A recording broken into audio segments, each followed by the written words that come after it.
नमस्कार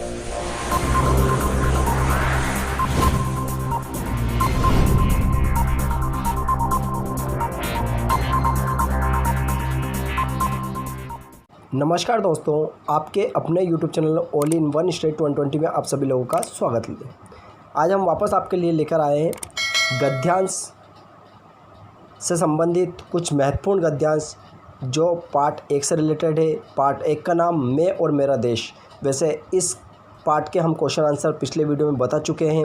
हो सकता है आपने वो पिछला वीडियो नहीं देखा है तो हम डिस्क्रिप्शन में लिंक देंगे, आप वहाँ जाकर उस वीडियो को देख सकते हैं। तो आज हम बात करेंगे मैं और मेरा देश। इसके महत्वपूर्ण जो गद्यांश है जो परीक्षा में पूछे गए पिछले सत्र में, बस उनके बारे में हम जिक्र करने वाले हैं। तो पहला गद्यांश हमारा आता है, हमारे देश को दो बातों की सबसे पहले और सबसे ज़्यादा ज़रूरत है, एक शक्ति बोध और दूसरा सौंदर्य बोध। बस हम यह समझ लें कि हमारा कोई भी काम ऐसा ना हो जो देश में कमजोरी की भावना को बल दे या कुरुचि की भावना को ही। तो ये जो हमारा गद्यांश है ये सन 2009 में और 2017 में पूछा गया था। यानी सन 2009 के ए सेट में और 2017 में पूछा गया था। तो कहीं ना कहीं ये इम्पोर्टेंट भी है आपके लिए। तो चलिएगा इसका आंसर पढ़ते हैं। यानी इसमें हमसे पूछता है संदर्भ सहित वाक्य कीजिए, इस टाइप से पूछता है। तो हम इसमें संदर्भ भी पढ़ेंगे और प्रसंग पढ़ेंगे। तो सबसे पहला आता है हमारा संदर्भ। देखिएगा संदर्भ क्या है।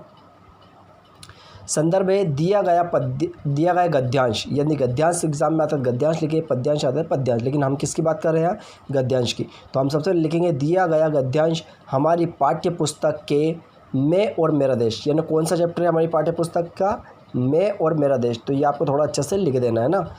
हमारी पाठ्य पुस्तक के मैं और मेरा देश नामक पाठ से लिया गया है और इसके लेखक कन्हैयालाल मिश्र प्रभाकर जी। कौन है इसके लेखक, कन्हैयालाल मिश्र प्रभाकर जी है। तो ये तो हमारा लिखा था संदर्भ में। अब इसका प्रसंग क्या आता है, देखो प्रसंग देखिएगा। तो प्रसंग में आपको क्या लिखना है, प्रसंग में भी हमारे पास लिखा हुआ है कि इस गद्यांश में लेखक ने देश के नागरिकों को शक्ति बोध व सौंदर्य बोध का परिचय करवाया है। यानी लेखक ने इस गद्यांश के बारे में क्या बताया, शक्ति बोध और सौंदर्य बोध का परिचय करवाने, उसके बारे में वर्णन किया है। तो ये प्रसंग हुआ है। चलिएगा अब चलते हैं हम इसकी व्याख्या पे। व्याख्या क्या है, तो इसकी व्याख्या हम पढ़ते हैं। सबसे पहले देखिए व्याख्या में क्या है, भारत एक महान देश है। क्या पढ़ेंगे व्याख्या में, भारत एक महान। वैसे आपको तब समझ में आएगा जब आपकी बुक आपके सामने रहेगी। तो आप ऐसा करें, एक मतलब बुक की एक लाइन पढ़े और फिर इसका यहाँ पर अर्थ पढ़ने का प्रयास करें, तो आपको काफ़ी ज़्यादा बेटर तरीके से समझ में आ जाएगा। क्योंकि यहाँ संभव नहीं हो सकता है कि हम उसको और इसको साथ में बता सके। तो पहले हमने इसका गद्यांश पढ़ा है, अब इसका हम आंसर पढ़ रहे हैं, यानी इसकी व्याख्या पढ़ रहे हैं।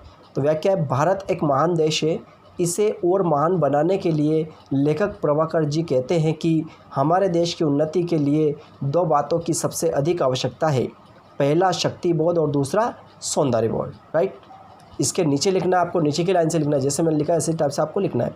हमें अपने देश की शक्ति और सौंदर्य का ज्ञान होना चाहिए। हम ऐसा कोई कार्य ना करें जिससे कि देश पर कोई कलंक लगे, अर्थात हमें अपने देश को किसी भी प्रकार से कमज़ोर ना होने देना है। इसके साथ ही हमें हमारे देश की सुंदरता का भी ख्याल रखना चाहिए, अतः हमारे देश को बचाने के लिए हर संभव कार्य करना चाहिए। ठीक है, तो इस टाइप से हमारा ये गद्यांश कंप्लीट हुआ है। चलिएगा नेक्स्ट गद्यांश और बढ़ते। नेक्स्ट क्या आता है सेकंड नंबर का। तो सेकंड नंबर का गद्यांश आता है हमारा कि महत्व किसी कार्य की विशालता में नहीं है, उस कार्य के करने की भावना में है। बड़े से बड़ा कार्य हीन है यदि उसके पीछे अच्छी भावना नहीं है, और छोटे से छोटा कार्य भी महान है यदि उसके पीछे अच्छी भावना है।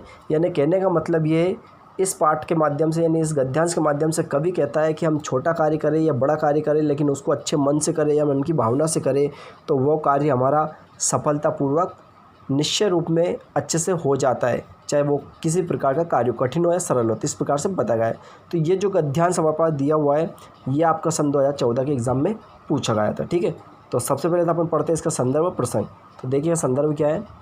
संदर्भ में सबसे पहले मैंने लिखा आपको यहाँ देखिएगा पूर्वत। क्या लिखा? पूर्वत। पूर्वत का मतलब ये होता है जो ऊपर मैंने आपको संदर्भ लिखवाया सेम वो का वो यहाँ पर लिख देना है, अलग से लिखने की ज़रूरत नहीं है। ठीक है, चलिएगा अब पढ़ते हैं इसका प्रसंग।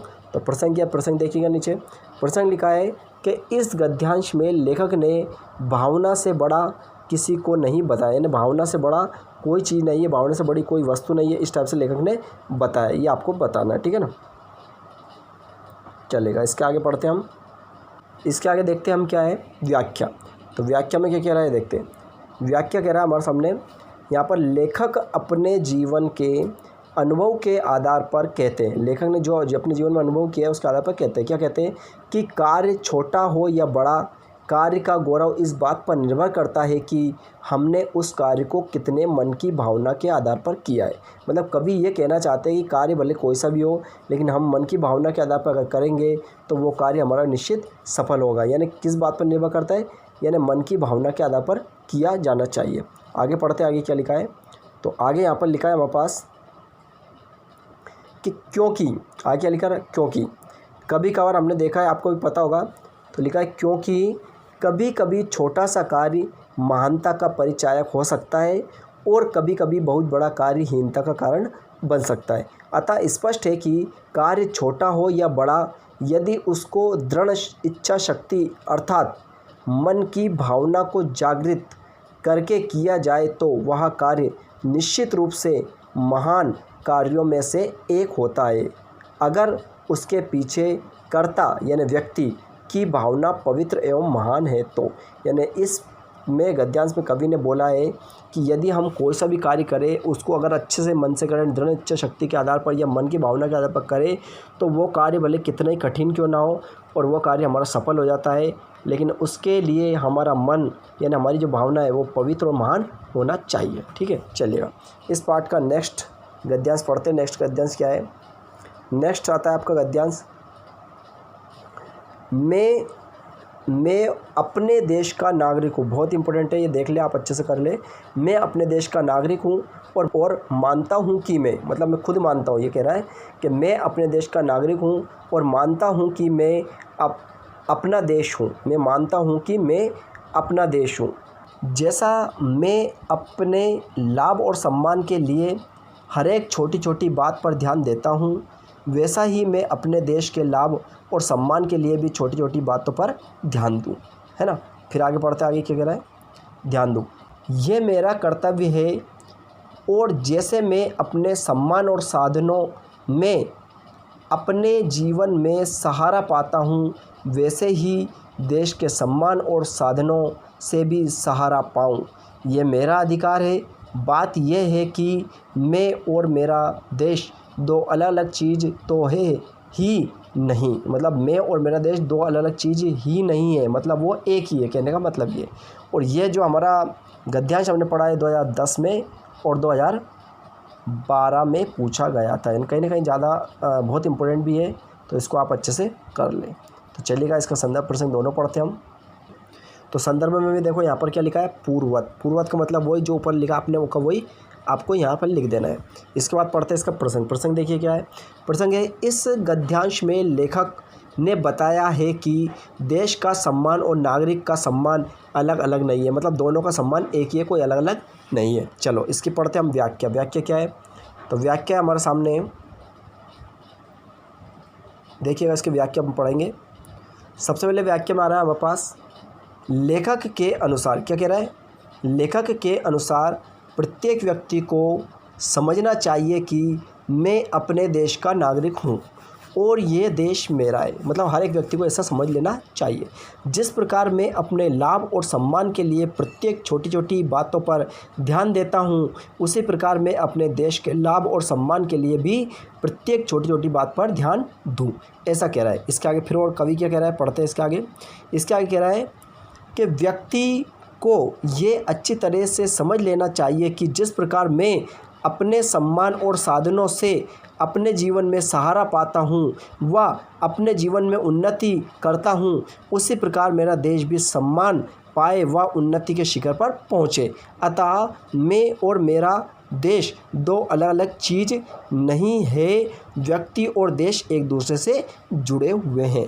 इस प्रकार हमारे इस पार्ट के जो महत्वपूर्ण गद्यांश थे वो कंप्लीट हमने कर लिए हैं। यानी इस प्रकार हमारा ये चैप्टर फर्स्ट मैं और मेरा देश यानी क्वेश्चन आंसर से भी कंप्लीट हो चुके हैं और हमारे जो गद्यांश महत्वपूर्ण थे वो भी कंप्लीट हो चुके हैं। इसका हमारा नेक्स्ट वीडियो आएगा।